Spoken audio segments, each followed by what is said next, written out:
Hi നമസ്കാരം, എല്ലാവർക്കും കാർത്തിക സ്പീഡിലേക്ക് സ്വാഗതം. നമ്മുടെ വീട്ടിൽ രാവിലെ ബാക്കി വരാറുള്ള ദോശ വെച്ച് നമുക്കൊരു കൊത്തുദോശ ഉണ്ടാക്കിയാലോ? അതിനായിട്ട് നമ്മൾ 2 ദോശ ചൂടാക്കിയിട്ട് നമ്മൾ കൈകൊണ്ട് തന്നെ അത് മുറിച്ചിടുക. ഇനി നമ്മളതിന് മസാല ഉണ്ടാക്കാൻ പോവുകയാണ്. നമ്മൾ ഫസ്റ്റ് എണ്ണ ഒഴിച്ചു കൊടുക്കുന്നു. എണ്ണ ചൂടായിട്ട് വരുന്നുണ്ട്. നമ്മൾ കടുക് ഇട്ട് കൊടുക്കുകയാണ്. ഇനി നമ്മളൊരു സവോളയും പിന്നെ ആവശ്യത്തിന് മല്ലിപ്പൊടിയും മുളക് പൊടിയും മസാലപ്പൊടിയും ബിരിയാണി മസാലയും ഒരു പച്ചമുളകും എടുത്തിട്ടുണ്ട്. ഇനി നമ്മളത് അതിനകത്തോട്ട് ആദ്യം നമ്മൾ സവോള ഇട്ട് കൊടുക്കുന്നു, പിന്നെ ഉപ്പിട്ട് കൊടുക്കുന്നു. അത് ചെറുതായിട്ട് വഴണ്ട് വരുമ്പോഴേക്കും പൊടിയെല്ലാം നമ്മൾ ചേർത്ത് കൊടുക്കുന്നു.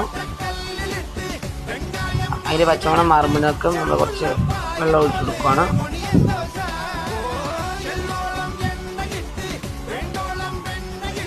ഇനി മുറിച്ച് മാറ്റി വെച്ചിരിക്കുന്ന ദോശ എടുത്ത് നമ്മൾ ഇതിനകത്തോട്ട് ഇട്ട് കൊടുക്കുകയാണ്. ഇനി നമ്മളിത് നന്നായിട്ട് ഇളക്കി കൊടുക്കുക.